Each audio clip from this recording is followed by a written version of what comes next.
Waalaikumsalam. Selamat pagi anak-anak. Selamat pagi, Bu. Apa kabar semua? Alhamdulillah. Alhamdulillah sepertinya semua sehat dan semangat ya.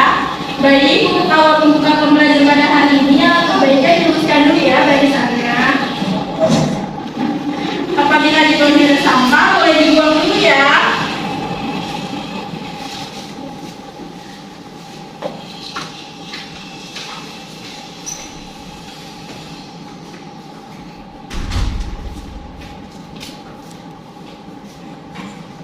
Apabila semuanya sudah rapi, silakan ketua kelas untuk memimpin doa. Silakan, Mas. Ibu. Doa dimulai. Doa selesai. Nah, baik. Ibu akan mengabsen dulu ya. Syarifah, Hadir, Bu. Imas, Hadir, Ibu. Bangga, semuanya hadir ya. Ya, Bu. Baik, pada hari ini Ibu akan membahas materi hudud. Sebelumnya ada yang tahu nggak sih hudud itu apa? Coba Syarifah, silakan. Hudud adalah hukuman-hukuman kejahatan yang telah ditetapkan oleh syara atau agama untuk mencegah dari terjerumusnya seseorang kepada kejahatan yang sama. Ya, betul sekali. Jadi hudud itu adalah hukuman untuk seseorang yang sudah ditetapkan oleh Al-Quran dan As-Sunnah. Jadi bukan buatan manusia atau pemimpin nih. Jadi kita tuh tidak bisa sesukanya menghukum pelakunya itu bagaimana, karena yang sebenarnya sudah ditetapkan oleh Al-Quran dan As-Sunnah. Lalu kejahatan apa saja sih Bu yang akan dijatuhi hukuman hudud? Nah, kejahatannya ada zina, khozaf, dan mencuri. Apabila salah seseorang melakukan kegiatan tersebut akan dikenai hukuman yang sudah ditetapkan oleh Allah dan Rasulnya yang bisa kita sebut dengan jarimatul hudud. Nah, yang pertama itu ada hukuman pelaku zina. Nah, pengertian zina itu sendiri apa sih? Coba Imas. Zina ialah memasukkan alat kelamin laki-laki ke dalam kelamin perempuan atau dalam artian yaitu persetubuhan yang haram tanpa adanya subhat dan secara naluri mengandung syahwat. Betul sekali. Jadi zina adalah perbuatan persetubuhan antara laki-laki dan perempuan tanpa adanya ikatan perkawinan atau pernikahan. Nah, zina ini banyak macam-macamnya. Ibu tulis dulu ya. Ya, Bu.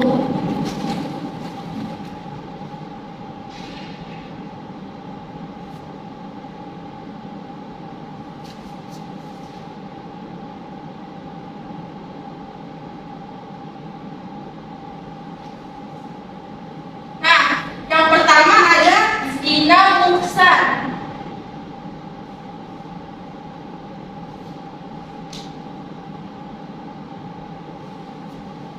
Hukumannya adalah dilempari batu sampai dia mati.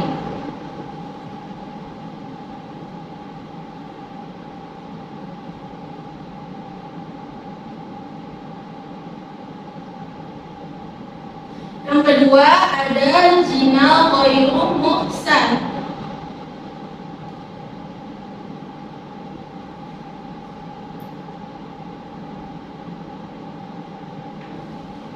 Hukumannya adalah dicambuk 100 kali.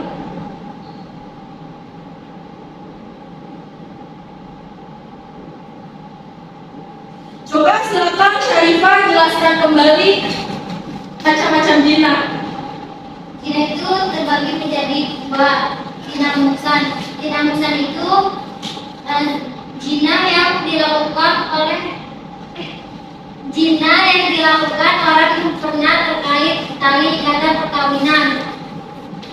Artinya yang dilakukan baik suami, istri, budak, janda.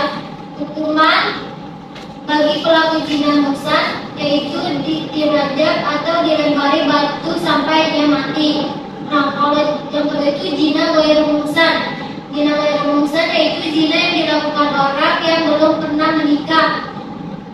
Bagi pelaku zina ghairu muhsan dijilid atau dicambuk sebanyak 100 kali dan dibuang ke daerah lain selama 1 tahun.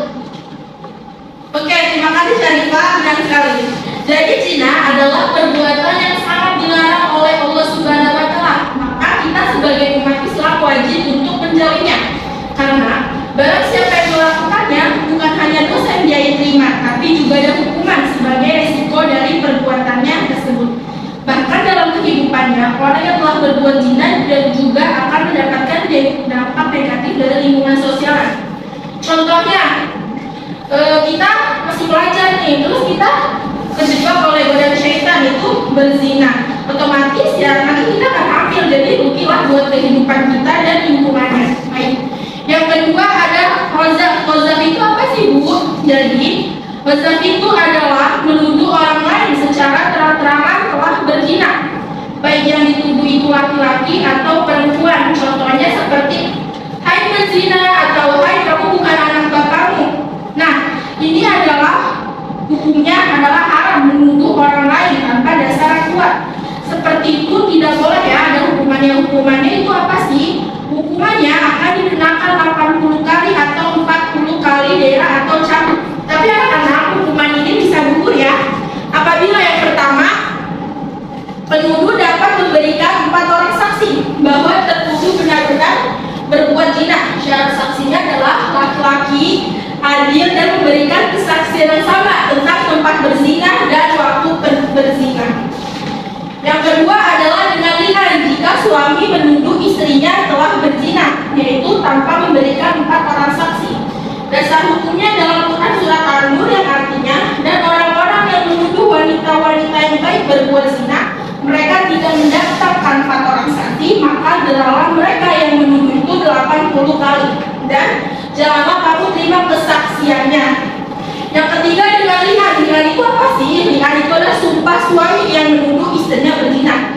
Sumpah tersebut diucapkan 4 kali, diantaranya demi Allah istri saya telah berzina dengan si fulan. Nah, kita nyebut ini 4 kali ya. Nah, yang kelimanya itu saya bersedia dilaknat atau dikutuk Allah apabila saya berdusta.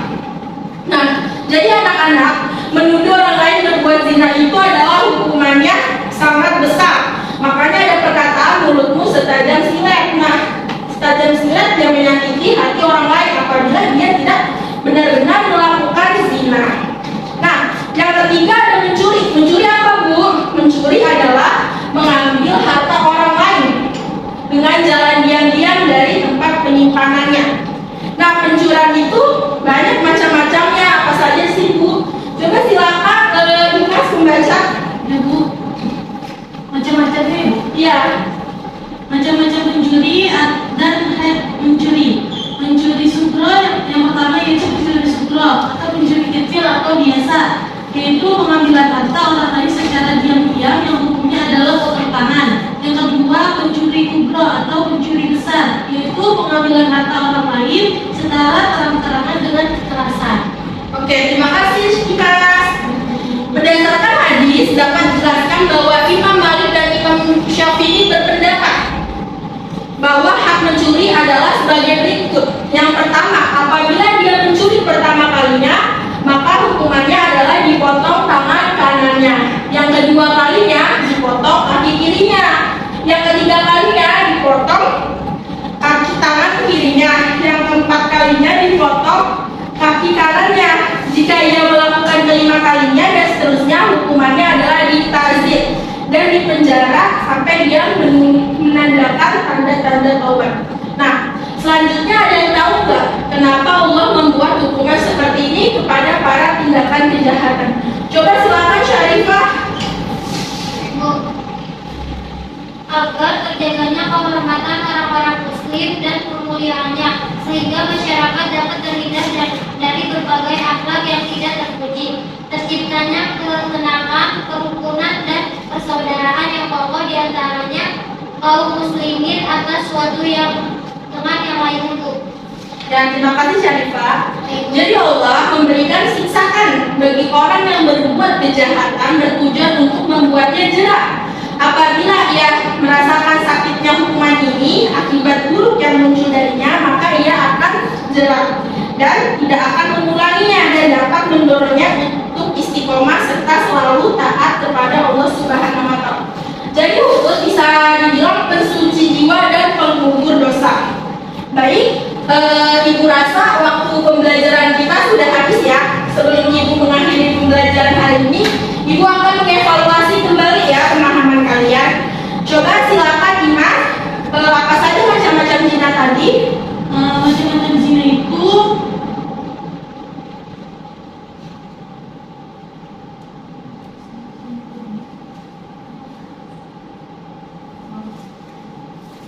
Macam-macam zina itu ada dua. Pertama zina muhsan, yang kedua itu zina ghairu muhsan. Terima kasih Mas. Yang selanjutnya coba Syarifah sebutkan macam-macam pencurian.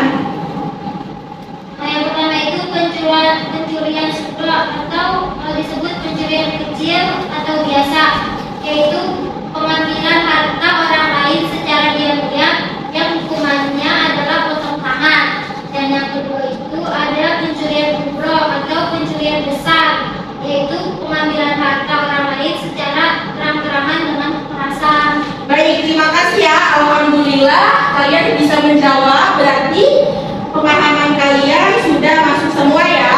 Baik, sebelum Ibu menutup pembelajaran pada hari ini, kembali praktikkan lagi ya kursinya.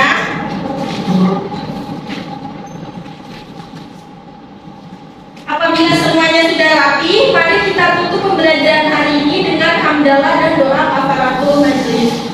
Subhanakallahumma wa bihamdika